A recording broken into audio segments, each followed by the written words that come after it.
Hello everybody, welcome to Snyder's Inc. And today we got a new video from Fear Tales. This is 50 scary body cam moments caught on camera. We won't get right into this, ladies and gentlemen. Hit the like button, hit the subscribe button, comment your thing down below. Let's go.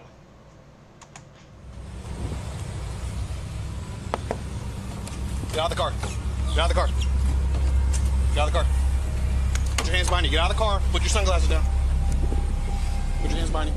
This Florida man was apprehended while waiting for an individual he had met online, anticipating that the person would be a child. Anything on you gonna cut me, stick me, or poke me?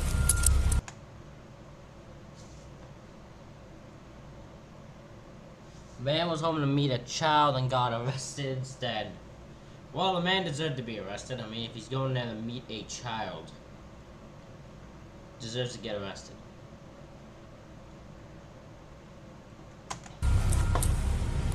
The body cam footage captures the moment when law enforcement officers arrived at the parking lot, approaching the individual who was acting as a predator. He was forcibly removed from his vehicle, and the officers were met with an expression of astonishment. It seemed as though he never expected to get caught, and he appeared to lack an understanding of why someone would object to him meeting a young child.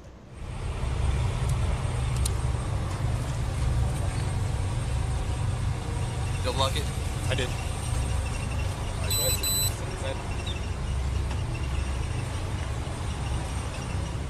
They deliberated on how to handle the evidence, noting that the man had left his phone unlocked when they pulled him out of the car. I took him out of the car. He had his phone in his hand. It's still open right now on the driver's seat with the map open. You want me to, he had it in his hand. Do you want me to take it out or do you want it? The map was still displayed on the screen, and they decided to keep it active as they approached the situation cautiously. If the phone had gone to sleep, they would have needed a phone passcode, which raised legal concerns about compelling someone to provide their phone passcode. Make sure it doesn't lock. Yep, I got you. Will it stay open on map like that? It has since he had it in his hand. Because I told him to put it down when I put him in handcuffs. He had his text part open when I walked up on him. I'm afraid because to take off to keep it awake, I have to have a passcode. Yeah, I don't know how the iPhones work. I don't have them. All right. But Tim and them said just leave it in there. Yeah. For you. Yeah, that's a very tricky situation they're in, because if they can't get into it without a passcode if it locks. But if as long as it stays open, they have a right to go into it, I think. I don't fully know the law, so I could be wrong there. I don't know. You to tow it. By the end of the recording, they were able to arrest the man for his illegal activities, conducting a thorough pat-down to ensure he was not carrying any dangerous items. Nonetheless, they exercised caution, recognizing. Wait a minute, you didn't do a pat-down before you put him in your patrol car? That's some stupid rookie stuff like that. You should have patted him down before he went in the car. That's where you're supposed to pat him down, not before you bring him into the jail. That one misstep could make the difference between apprehending a predator and allowing him to return to the streets. Nobody desires mishaps to occur during their everyday work routine. Even if you happen to be engaged in criminal activities, your daily experiences may vary, but the universal wish to avoid a negative workday remains intact. Regrettably, when you operate in a high-stakes occupation, the potential consequences are equally elevated. Hey, get sticks over here with us now. We need sticks with us. Hey, go get sticks, Mark. Get my trunk, get my trunk. Stop! In the trunk. Put your hands up! Hands up! Put it park! Now! After a series of intense moments, this body camera footage captures the police responding to a perilous driver. The pursuit is brief, and the question arises: how do you elude capture when multiple firearms are aimed at you? The answer is simple: you don't. Screaming people, back up, back up, back up, back up. This video clip is somewhat intense, as law enforcement officers work to subdue a woman from Oklahoma. Amid the chaos, officers can be heard uttering profanities as they pin her to the ground. The scene is swarmed with police officers.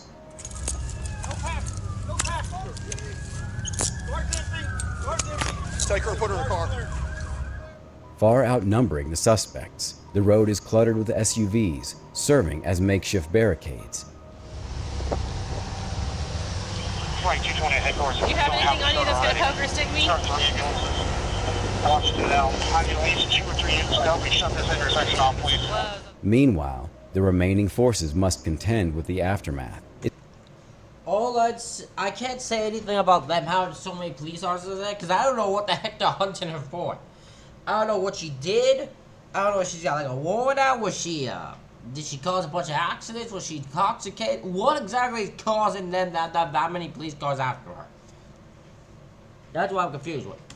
It's important to note that this was not a victimless crime. The woman in custody is alleged to have rammed a police car, struck a pedestrian, and crashed through a fence into somebody's yard. Okay, see, that's why you have so many cop cars there. When you run down a pedestrian, crash into a police car, and drive into someone's yard, that is, you are clearly putting safety of everyone at risk. And when you put everyone's safety at risk, you'll have a bunch of police officers there, because they all want to kick your ass. And you won't get got with them. The individual in question, 36-year-old Courtney Ray Jordan, was attempting to evade officers after being confronted regarding a reported hit and run. It's astonishing to think that all this chaos stemmed from one criminal's decision to evade accountability for her actions. Okay, you okay, bud? Just take care of him. Okay, sit tight. You okay? You see what happened? At this point, an entire road has been closed off due to the multi-vehicle apprehension, leaving people stranded and awaiting the next developments. Chasing that lady that's in the backyard of that house right there. Age does not serve as an exemption from the law. Nope. Although younger individuals may receive lighter sentences, being a minor does not absolve one from facing consequences. This body camera footage captures the moment when Ohio police responded to a dangerous incident. Allegedly, these young boys brought guns and masks to school. In situations like these, there is no time to waste, as it could be a matter of life or death. What? Detain him. What? You're being detained. What? Detain him. What I'm getting detained for? As they entered the school, the officers apprehended the boys involved, but they were not cooperative. Instead, the boys scattered in different directions, a strategic move to avoid capture. The officers on foot were determined and relentless in their... Ladies and gentlemen, this is what we call stupidity. And the reason it's stupidity is because how did you think this was gonna go? You young fucks. Do you actually think you're gonna get away from these officers? These officers are determined. They're gonna hunt your ass. That you listen. We saw a slow officer. Okay, we see these officers are not being slow. These officers are running at full damn pace to catch up to these youth. They're gonna catch up to y'all because y'all just admitted your guilt. Y'all just told them you were guilty without even having to say a word. pursuit.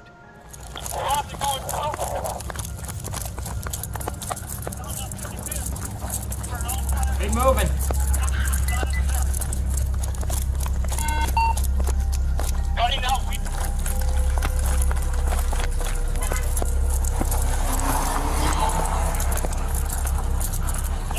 Oh, slowing down. They're slowing down. Slowing down. Stamina's up to grace. It's okay though. Not great stamina going on here. Oh, he's slowing Despite down real facing bad. physical challenges, they continue to chase after the fleeing kids. The potential consequences of letting them escape, possibly armed, are unknown. Put your hands up! Give me that stamina 2 seconds. I'm done. I'm done. I don't want you chasing you. Listen, I don't got the speed to keep going. Just let me go. I give up. I'm done. I go out for the officers for keeping up with it. Unfortunately, y'all failed.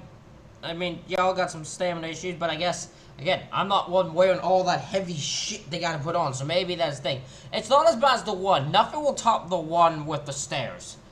When y'all remember this when there was like, I think the police interventions of 2023 part 2. And the guy had a knife and was like slashing people like in the subway and trying to threaten people and all that. And the freaking guys were like slowly going up the stairs, slowly walking down the sidewalk for a few moments to catch their breath. That's when you're at your worst. That's when I'm like, okay, you need to get better police here. That was the moment I'm like, y'all need better police. This is outrageous. Don't reach what? Don't Reach for it. All right. Go over. One more going. Anybody with those cars? 8132. I'm with a couple guys here on the shoreway. Thank you. What's your call? 8132. Out of 11. I'm with 8182. Half a member of Barney 15 as well. Sorry, Put him in there. with the cars. What the other two going to school? What's the description of those guys? I dropped my cuff somewhere along. Nobody reads you your rights. You have the right to remain silent. Anything you say can and will be used against you in the court of law. You have the right to an attorney if you cannot afford one. You want to be private. Understand? Eventually, the officers managed to corner and subdue several of the kids, both in groups that attempted different escape routes. Why are you running? You're part of this project. Even when confronted, the residential group put up a fierce resistance, refusing to submit to arrest. Why are you running? Because y'all was grabbing me. What the hell? You ran before we got to you, man. It don't matter what is y'all grabbing me for. Calm down. You just ran. You pertain for what? You came up to me for no reason first. Oh, we would have told you We that would have if just you didn't talked to you. Why is y'all grabbing me though? Y'all coming for us for no reason. This incident was a close call, but the quick Okay, when your dumbass says, I didn't know you wanted what you wanted, y'all need to stop. Okay? The worst thing you can do in situations, if you've done nothing wrong, is run. Because then you've done something wrong. Because then they're going to put a charge on you for that. So don't do that if you ain't done nothing wrong. Don't run. I don't care if every instinct fiber of your being tells you to run. Don't run, because you just make it worse for yourself. and persistent response of these officers may have saved numerous lives that day. Impersonating a police officer is a serious criminal offense due to the power dynamics and potential risks involved. An incident unfolded on the highway when police spotted an Oh, we've seen this one before. We've done this one before. unusual occurrence. A man driving an unmarked vehicle was pulling over random civilians along the roadside. Hey, partner. Hi. Hey, I'm Officer Park with the Akron Police Department. How are you? The only reason why I'm pulling you over, I guess y'all were, well, that's my chief of police right there. He saw y'all go around traffic. He was trying to figure out who y'all are with or what was going on. Okay. So he called out on the radio and asked for a marked unit. That's why I got you pulled over. That's fine. So, I'll just let him come over if you want to ask. Who y'all work for, Georgia Metropolitan? Yeah, I'm off 20 hero operator. The police chief was the first to notice this anomaly and was immediately suspicious, as he had not authorized any such activity on that stretch of highway, and the vehicle's license plates were unfamiliar. For individuals engaging in criminal activity like this, it represents the worst-case scenario. I got my car checked up because you can see all the lights on. Why is the car registered to an individual? That's mine. The man in question, 33-year-old Gerardson Mackey, who was operating a retired police cruiser equipped with emergency lights. Did I see you using emergency lights to pull out into traffic?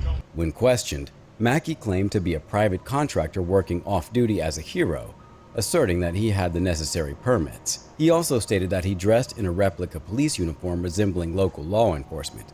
I'm an off-duty hero operator. This is my company. Okay. Yeah, I do criminal details. Yeah. So you look like me, you're impersonating a police officer. No, sir. I'm not impersonating, sir. You got any ID on you? Yes, sir. If you look in the front, I see red lights. I saw red lights when you pulled out. Yeah, that's sir. That's when it activated to the back. Yeah. Where's your ID? Right, yes, chief. Yeah. Do you have a lighting permit for the vehicle? Yeah, right down the glass.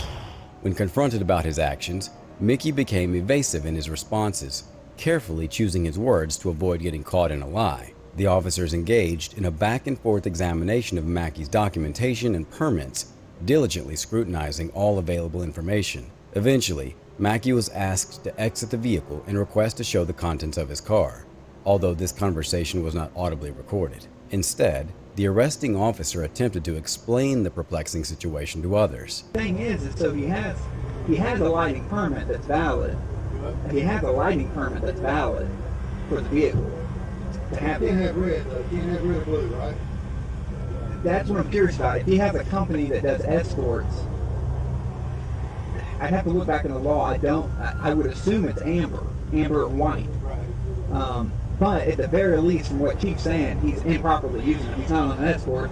He's just trying to cheat his way into traffic. So at the very least, I want improper use of emergency equipment. Speeding down Gravel Road. Mackey became visibly agitated when he realized there was no way to avoid a citation. Regardless of how many times he sought to retract or challenge the citation, the officer remained unwavering. With what my chief's observation, the use of those are for strictly business purposes. You can't be using it to pull in the traffic, okay? Yes, sir. So I am going to issue a citation for unlawful operation for emergency vehicle, okay? Just here. I know, let me just talk to Chief real quick before, because I'm telling you how it's going to work. Even though I'm doing this on my private side, once I get this ticket, G-Dot is going to ground me again. I'm going to get grounded. And that's why I'm trying to don't interfere my personal business with G-Dot. Anytime they run a driver's license number, I'm going to get grounded. I ask the Chief, please. I hear, but you have to understand that this whole scenario is a big issue for us too, because the uniform and lights and all that. This is when it gets. The thing is, this is my company. I run my company respectfully, okay? Because I deal with high clients. This is my uniform. Nothing on me say officer, nothing. This is my uniform. I got you. You understand? But please, I just want to talk to the Chief. I know you're going to still do your job. I mean no harm. You can check me. My badge number is 44. I run the express lanes. This is a very interesting situation. I have no idea what to say about this. I literally have no idea what to make of this. I feel like this isn't the guy. He's not impersonating a police officer, but he. I don't know. It's a very weird one. There's a very weird situation here. Just hear me out. I don't want to get if the chief wants to argue, that's fine, but this is going to stand, all right? Just let me explain this. What I need you to do is sign here at the X. Signing is not an admission. I know. Okay? Impersonating a police officer is a serious crime, and it's crucial for citizens to be able to distinguish genuine law enforcement, as they are subject to a certain level of regulation and oversight. While this may not always work in practice, the idea of individuals taking it upon themselves to enforce their version of the law with counterfeit badges is undeniably alarming. So auto-generated court date right now is showing for the 18th of August at 9 a.m. at our court. The address is right there on the back of your copy. This phone number right here is to the court services. It takes about 3 to 5 business days for the citation. Give them a call and they'll explain everything. Regrettably, some individuals make decisions with ill intentions. Being a person of color in America can sometimes result in discrimination, solely based on one's skin color or place of origin. If you took it without paying for it, I don't steal. I don't steal. Then all they want to do is not have you here. I don't steal. Okay, then show me your receipt. I won't do that. Then show me your receipt. I won't do that. So how they gonna say I stole if they didn't see me steal? Ma'am, what is your name? What's your name? Come down. What's your name? No, I see this every day. Listen to me. Every day. Do you think I want any trouble right now? But do you know how many people done walked in that store while you out here bothering me that they're stealing? Ma'am, they simply... I can see her I always will understand someone's frustration. Because I say, you took it without asking, I'd be pissed immediately too. I'd be like, I don't steal. No, I even though I don't know who's in the right, who's in the wrong here. I just find the officer being like, ma'am, calm down. Calm down. Like, chill. They asked if you had a receipt. They didn't see you go through a register. But why don't they go through all the registers and ask the people if they seen me? Ma'am. Let's walk back in there. Where's your receipt? Come on, let's walk back in there. Bring your receipt. Let's walk back in there. Do you have your receipt? Let's walk back in there. Just show me your receipt. No, because Even the officer is like, this is a scenario where someone's just making this way worse than it needs to be. Literally, all you need to do is just hand them your receipt. Okay? Hand him your receipt. Make sure you're near him when he looks at the receipt, and then that's it. No, I'm not going to do that. I'm not letting you go back in the store. Okay, is that your receipt from today? It is, but I'm not showing because I ain't got no receipt. Y'all can't make me show nothing. I can. No, you can't. Actually, I can, and you're not giving me your ID, so I can't prove that you didn't take anything. No, so I don't know. Anyways. Why are we arguing about this? Because y'all profile black people every day like that. Everybody that shops in here is black. Everybody that shops in here is black. I love this officer. I'm sorry, I should not laugh at that. But the way you went, she's just like, you got black, you get seeing black people every day, and he was like, everyone who shops in here is black. Everyone who shops in here is black. I don't know why that made me laugh. No, everybody ain't. The body camera footage captures the moment leading up to the arrest of a woman in Jacksonville. In many instances like this, we witness the pivotal moment when police apprehend individuals who were attempting to evade accountability. In this particular case, it appears that the police officer believed he was merely removing a criminal from the streets. He had reason to suspect that the woman had shoplifted from a local store and was displaying belligerent behavior. The woman strongly objected to being labeled a thief and repeatedly refused to provide proof of purchase, insisting that the officer contact her supervisor. The officer declined her request, convinced that the situation was straightforward. She had stolen, and now she was vehemently denying it. No, I'm not. You're going to jail. No, I'm not. Call your... This is a situation where I don't know what to make of this, because this is a situation that could have been easily handled, right? I feel like there's a situation that could have been easily handled, but someone's unnecessary reason to just keep fighting the issue. But I don't know, right? I could be wrong, right? Your mama. Come on. No, I'm not. You're gonna go to jail. I'm gonna taser you. I'm gonna taser you right here, right now. Me. I'm gonna tase you right now. Tase me. Get out of the car. Tase me. Get out of the car. Get out of the car. This is the one time I'll be talking to an officer. I'm like, don't tase her in front of a child. Don't tase her in front of a child. Don't have her child see you fight the police. Don't have her, don't want, like, there's sometimes where you just need to talk to her like she's like a human. Like, just look, that sounded way worse than I mean. Don't talk to her like she's a criminal. Because look at her in this situation. There was a child, I believe there was a child in the back. I could be wrong. But I believe there's a child in the back. You're under arrest. You're under arrest. I'm under arrest for what? Get out of the car. I'm under arrest for what? Turn around. Call your mom. Turn around right now. What am I under arrest for? Turn around right now for not cooperating. Cooperating? Turn around. I didn't steal. Although we can't show every detail, the encounter quickly escalated into a physical altercation between the officer and the alleged offender. That's all you wanted. I guess so. So. I guess you gave me what I wanted. Yeah. That tells you all you need to know right there. Even in the scenario where she was in the, if she was in the right where it comes to she didn't steal, she then fought a police officer, so now she has to go to jail because she fought a police officer. This was a scenario of someone, there's someone who made their own situation worse. Either way. What's up? Yeah. Oh, yeah, hold on a second. I didn't steal. And you talking about you, what the you holding me for? I don't need two of y'all. Are you serious? That's what's wrong with y'all now. You tightening my hand and I'm not even moving. Gotta get my jacket out of the car. You doing the most. She was eventually placed in the back of a police car while another officer searched her vehicle, leaving her children behind. TV over there. There's a bunch of kids in it. That was what I thought. That's what I thought. Yep, that's what I believed. There was children there. But that's the thing, is you need to be able to be like, listen. Even if you're in the right and you didn't steal, that is fine. But right now your car's an issue, police, and we don't want to show... We don't want your children to see you fighting with police. You don't want to see that. Y'all don't want to see that. You don't want that impression on children and for yourself. Just come out, let's go away from them, deal with what we gotta deal with, and we'll figure this whole situation out. But also, I'm not gonna be very happy if these police officers actually just left their children in the car. Don't leave children in the fucking car just because you're taking their butt away. Don't leave the fucking children in the car. Throughout this tense encounter, the woman berated the officer as he roughly escorted her back to his squad car, making threats of legal action that he seemed to dismiss with laughter. first I name? have to give my ID. I don't Yes, have you to give do. my receipt. No, I don't. Okay.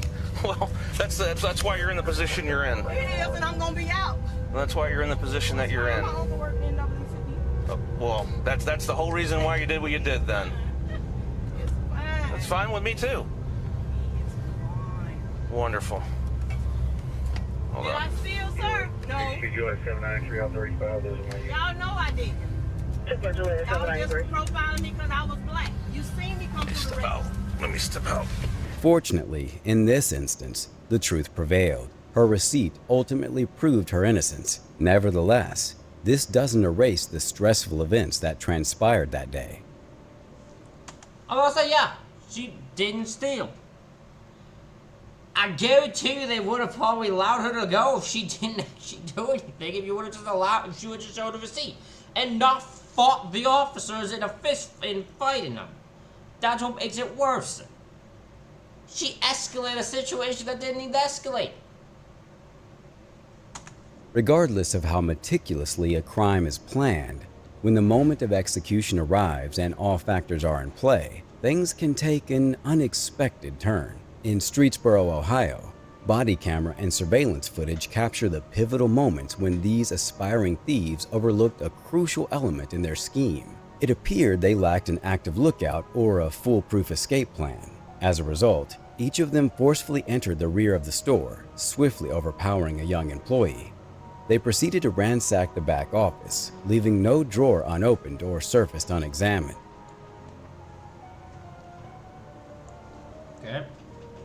Their intent was to be thorough, but they were not swift enough.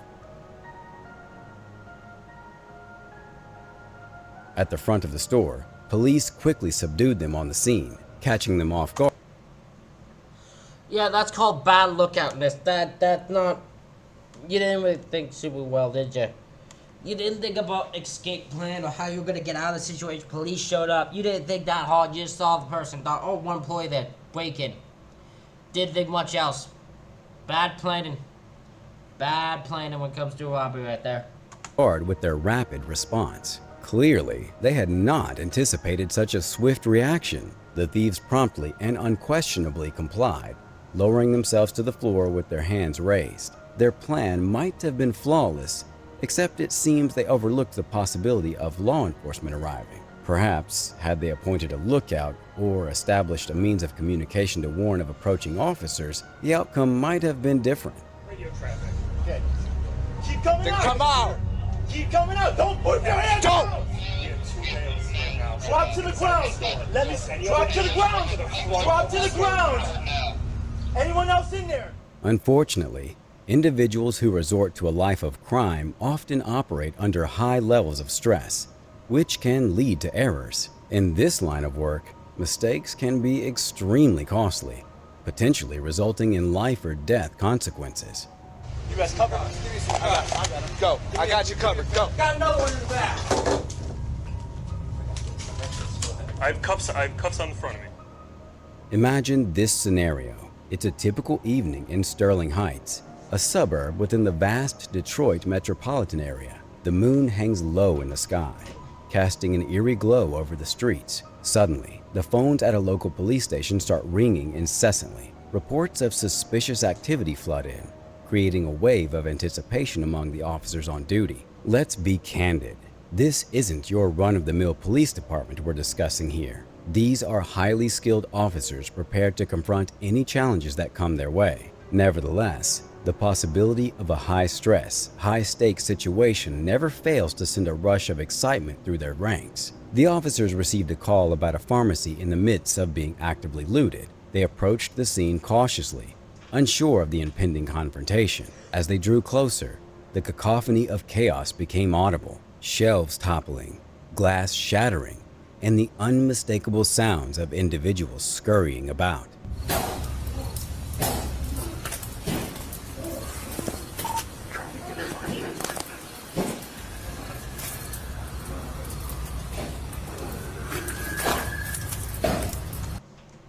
It's one of them situations where I would love to be just watching. There's another one that I love to watch situations. They had to act swiftly. The number of suspects inside and the potential weapons they might possess were unknown variables. However, their duty was crystal clear: safeguard the innocent and bring the wrongdoers to justice. Put your hands up! Yep, I got the back. Yeah, they're right out front. With adrenaline coursing through their veins and hearts racing, the officers charged into the building. Every move had to be calculated. One misstep could mean the difference between life and death. Pursuing the suspects on foot, they sprinted through alleys and back streets, resolute in their determination to apprehend the culprits before they could escape. In high-stakes situations like these, you never know which one will test your mettle. Sometimes you must act instinctively, hoping you've made the right choice. And see, that officer is what we call good speed and stamina. He caught up to that guy with no thought, no second care. The man didn't even go full speed because the man probably didn't even really try to run for police. He was just dang, but the officer was able to catch up to him pretty quickly. in the heat of the moment. Anytime I got one custody. What a custody, yes. How old are you? 20? Stand up. You ever get on your butt? They went that way. Alright, let's go. Stand up.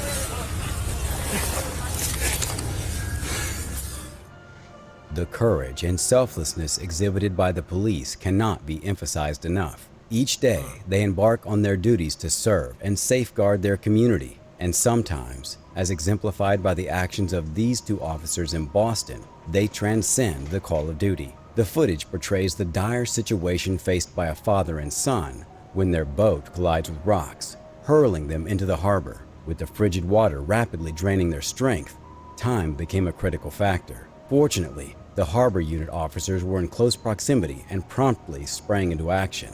Their heroic endeavors were not without peril. They had to contend with the icy water and powerful currents to reach the distressed individuals. Yet, their extensive training and unwavering dedication to their responsibilities proved to be pivotal. While it is true that they were merely fulfilling their duties and one could expect swift action during patrols, it's essential to recognize that incidents like these underscore the necessity of having a police presence. If officers are not present before an emergency unfolds, the potential consequences are uncertain. We mustn't allow the actions of a few individuals to tarnish the reputation of the entire force, or should we?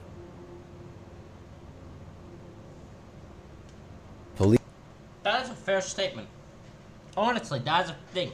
We all look at the officers and we all say about officers, but they put their lives at risk in situations we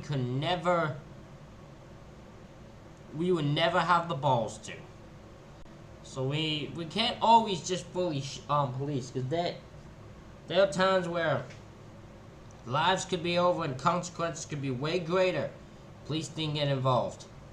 Police are frequently depicted as the guardians, the individuals entrusted with safeguarding us from wrongdoers. They serve as the initial line of defense against various threats, ranging from criminal activity to violence. But what if those tasked with our protection have hidden motives of their own? You may have come across accounts of the scarcity of truly honorable police officers, and how the reality may be bleaker than we had imagined. Unfortunately, this is not merely hearsay. It occurs more frequently than one might think. Consider this video clip as an example. It begins rather conventionally with a routine traffic stop. Oh, we've seen this a bunch of times. I'm not watching this again.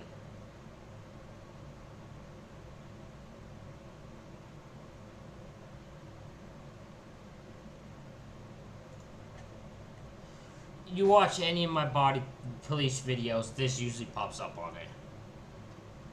It's been on there a lot. I'm scared for that, I'm sorry. I've seen that too many times today. Well, not today, but in general. Residence of Paul Pelosi in San Francisco, who is married to Congresswoman Nancy Pelosi. Their approach seems initially gradual, suggesting it might be related to a noise complaint or a wellness check, completely contrasting with the shocking events unfolding inside the house. Unfortunately, the disturbing and violent nature of what occurred cannot be shown on YouTube. The alleged perpetrator, David DePape, is apprehended with a hammer in hand. alongside the partially clothed husband of the Congresswoman. How you doing? What's going on, man? Hi. Drop the hammer. As they attempt to wrest the hammer from the assailant, a sudden and violent struggle ensues, prompting the officers to swiftly intervene and separate the two men. The video clip then transitions to security footage, capturing the moment when the assailant approaches the rear of the Pelosi residence, evidently preparing for the attack. The entire incident appears haphazardly orchestrated, as if the individual had conceived and executed the plan hastily, driven by his political beliefs and escalating instability. He crouches down to rummage through his bags, ensuring that no one is observing him, all while extracting the hammer.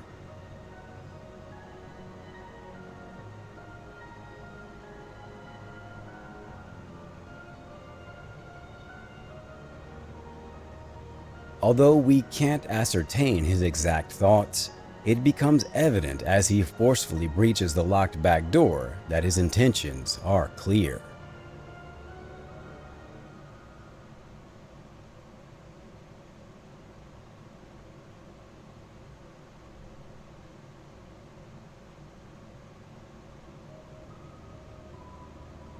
This incident unfolds in That is, yeah, no, not good, not good. Maricopa, Arizona, focusing on Kyle Thomas, a 20-year-old who found herself in a challenging situation after someone reported her Chevrolet Camaro stuck in a ditch. What could have been a straightforward encounter escalated into a more complex situation. The video begins with the police officer approaching the stranded Camaro and making contact with the people inside. They explained that their car veered off the road due to tire issues. Who did? Me. Initially, the man in the driver's seat claimed to have been driving, but later, the female passenger, Kyle, admits to being the driver during the incident. Okay, well, I'm gonna need you to come out of the vehicle and talk with me then. This information, along with their actions, raised suspicions as it appears they switched seats before the police arrived. The officer asks Thomas to exit the vehicle, and she complies. Alright, so tell me what happened. At one point, he offers her the option to rest in the vehicle, and she responds with, "Arrest?" indicating her concern. You need to rest on the vehicle? Arrest? Do you need to rest on the vehicle? Strangely, the officer inquires about the man's alcohol consumption without asking her if she had consumed any. How much have you had to drink today? Not that much, but my car been up, like, I'm finna move back to my mom's house and stuff like that. Okay. And So it just been breaking down, like, I don't know, like, if it's just what's going on, but, like, everything, it's just been coming to like a crash, like, everything has just been coming to a crash. Okay. Her appeal. Look, I'm gonna be honest, she sounds intoxicated, but I also don't know, because that could just be the way she speaks. There's some people who speak very quietly, and I barely understand the words she's saying. But that also might be just because I'm just stupid and can't hear worth the shit. So, I don't know. Appearance and speech patterns likely led him to skip this question. The officer also questions the direction from which she was driving when she swerved off the road, and her hand gestures make it unclear. When the officer starts connecting the dots, the man in the car suddenly shouts at Thomas, advising her not to talk. you coming from there? Okay. What do you mean when she talks? She has to talk to me. No, she does? Yes, she does. Hey, you don't have to talk to me. This sudden outburst only adds to the suspicion. I was about to say, that would make me way more suspicious of her if he screamed, "Don't talk." That would make me way suspicious more than I'd be anything else. Even if they always say, that does not help. That screaming, "Don't talk" does seem very suspicious. Even though she does not have to talk, I wouldn't scream that at someone else, because that just makes it look way worse. Thomas begins to show signs of distress, crossing her arms and tears welling up in her eyes. The officer repeatedly asks her what's wrong, but she appears hesitant to respond. The man then leans out of the car to monitor her, further agitating her. She shifts and turns away, breaking into tears. Why you back here just staring at me, man? I'm trying to make sure she's cool. How would she not be cool? She crying? Yeah, because she knows she messed up. That's why. Come on, let's walk up here. Let's get off this dirt, okay? I'm about to say, if I was there, my real cat, I would have get this guy to stop staring at her. Like, that's just me. If she's becoming genuinely uncomfortable by just him staring at her non-stop, which any normal person would be, I'd be uncomfortable too if some person was out of the car, leaning out of the car, staring in my direction the entire time. Nah. Hold my hand. The officer extends his hand to help her out of the ditch, and they move to the street for further questioning, effectively separating her from the man. The officer asks her about her speed, and she dismisses the question, diverting the conversation. How fast were you driving? I was driving at fast. It went out. I barely have gas in my car. Huh? So go out like that. I barely have gas in my car. When asked about her alcohol consumption again, she replies with, "I don't know." How much have you had to drink? I don't know. Her words beginning to slur. She expresses concern for the man, revealed to be her boyfriend. Nothing's necessarily going to happen to him, but we're trying to find out what's going on, right? And offers another explanation, saying that her car ran out of gas. Repeatedly, she insists, "I don't want to pay $5 for gas." By the end of this encounter, she appears dazed and giggles as she repeats, "I don't want to pay $5. I'm worried about you and your I don't want intoxication to pay $5. level. I don't want to pay $5. I don't want to pay $5. The footage then shows two officers handcuffing Thomas, and in the next scene, they attempt to place her in the back seat of their vehicle. It's important to note that she had been cooperative and forthcoming until this point. According to her. What's her name? I don't know her name yet. I have to pee. Picture kind of man, there's no place out here. I gotta take you to the station to pee. Let me pee right there. No. I swear, I don't want to pee on myself. Let's go. I don't want We can't let you pee right here. We'll get you back. back to the station. You can pee. However, as they try to seat her in the back, she suddenly insists on it, displaying a change in demeanor. From there, her behavior worsens. I need your name. What's your name? Man. What is your name? You'll get more charges. When asked to identify herself, Thomas becomes combative, refusing to answer the officer's questions. She also changes her story, claiming she wasn't the one driving the Camaro. Her boyfriend was. You're driving under the influence. I'm always driving. Why? I was not driving. My boyfriend was driving. My sister said I was driving. Woman, you've already went on telling them that you were the one driving. It's too late for to change your story now. You already told them you were driving. You sat there and you said you went on a story telling them about how much you were driving. You can't just change it now that you were going in a police car. That's how it works there. Her attitude becomes more defiant, and her mental state appears to deteriorate. Because at this point, no. I thought you had a pee. Yeah, at this point I don't. You know why? Because that's just a bunch of bullshit. Okay. She resists putting her legs inside the vehicle for the door to close and claims to have a recording camera despite her restrained arms. As the officers force her into the vehicle and attempt to close the door, she continues to resist and screams for her boyfriend. The footage cuts to their arrival at the police station with the officer putting on latex gloves as Thomas kicks the police car door from the inside. When they open the door, a portion of the footage is censored over Thomas's body, indicating some level of undress. Then the officers escort Thomas into a cell where she expresses disturbing threats and screams.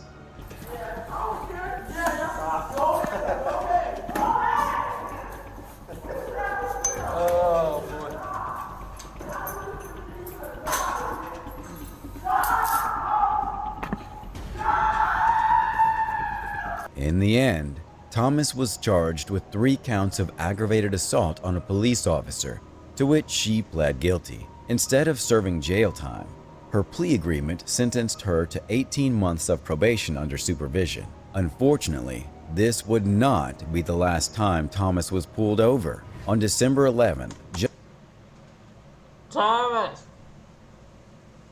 you had a watch.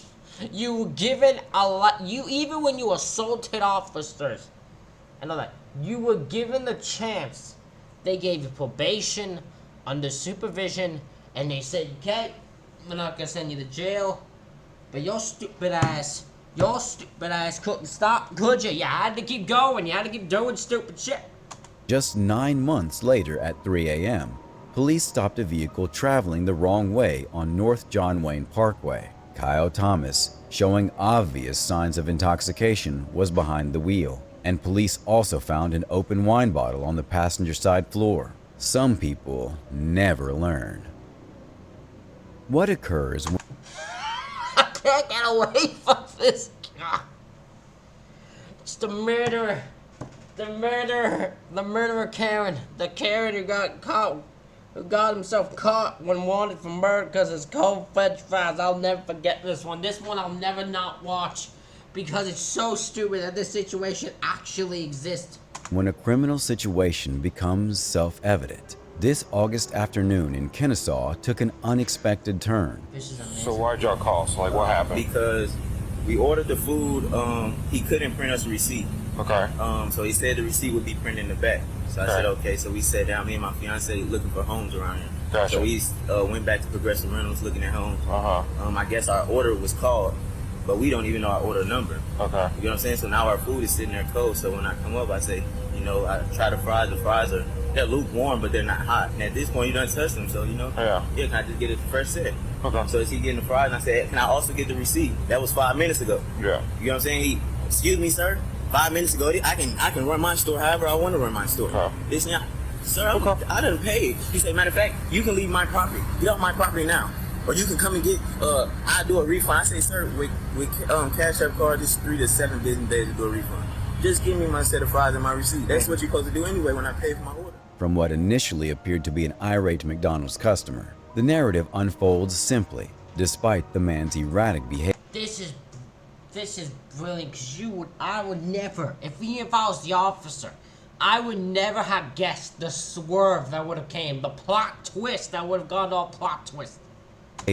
He received his food but didn't receive a receipt, and when it was served, it was cold. That wasn't quite what the responding officer had anticipated. Upon arriving at the scene, they encountered a confrontation between the manager and the customer, leading to the customer's ejection due to his inability to produce a receipt, which, as it turns out, he hadn't been given in the first place. However, this incident wasn't the sole reason for their call. The manager had also placed a call, but the accounts of the events didn't align. Okay, so break it down for me. What happened? He insists that all his food's cold. Okay. It's burning my hands, so whatever. That's, doesn't really matter. Okay. Took it to the next one, starts cussing me. You better give me fresh fries, mother. Mm-hmm. What? Here's a little old lady, and she just came up to us and said, if you need me to talk to the police, it's like, no, I got this.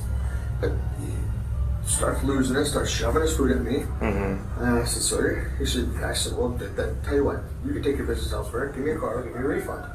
No, you're not going to give me an effing refund, you're going to give me that food and my money back. I said, okay, look, sir. I started shoving his food. I took his food. He's got nothing to shove at me, because next thing you know, he's throwing his drink at me. Mm-hmm. So I took his food, I took a Sprite, put it in the trash. Here's give me your card, I'll give you a refund. Take your business elsewhere. Please don't come back. Okay. Screaming at me, I want him CT'd. Okay. Did you give him his refund? Like, is that all part? He refused to. Okay. You're not going to give me a refund. Okay. Excuse my language. No, you're fine. This is the way he was talking. Okay. So I don't want him CT'd. I don't want to ever have him back. The manager recalled a more heated encounter with the customer, involving not just receiving his food, but also throwing a drink at the manager, thus escalating the situation beyond a mere receipt dispute. The officer facilitated a refund for the customer, but the man was prohibited from returning to the premises. As a business owner, he has the right to refuse service to anyone he chooses to refuse service to. Just like if you own a business, you have the same right to do the same thing. So hang out with him. I'm going to get that form. It's a simple form that says, hey, just don't come back to this McDonald's. Now, I'll tell you, if you do come back to this McDonald's and we get caught out here, you go to jail. I'm not. All right? I'm not. I got it smart. So, You got smart. Sure, you do, my friend. I think the reveal here at the end proves you're not that smart. You cool with the refund? Yeah, so okay. I just gotta go in there and tap my card. Yeah, I will get that in just a second, okay?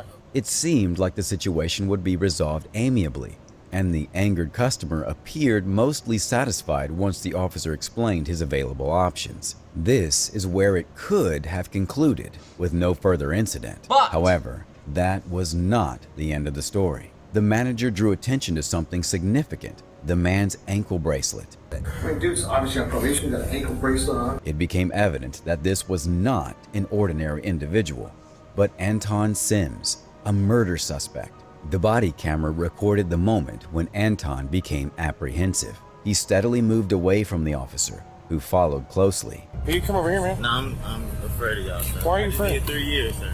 I'm afraid of All right, I'm gonna walk you through. Why are you doing that? I know how to fill it out. Why are you doing that? I know how to fill. Am I arrested? Yeah. Anton seized the opportunity, sprinting away from the officer quickly enough to trip him up and make his escape. Allegedly, Sims was later apprehended in an apartment complex, but he came dangerously close to evading capture entirely. Ladies and gentlemen, that is it for this reaction video. Let me know what you think in the comments. Hit the like button, hit the subscribe button. Thank y'all for watching. I'll see y'all for the next one.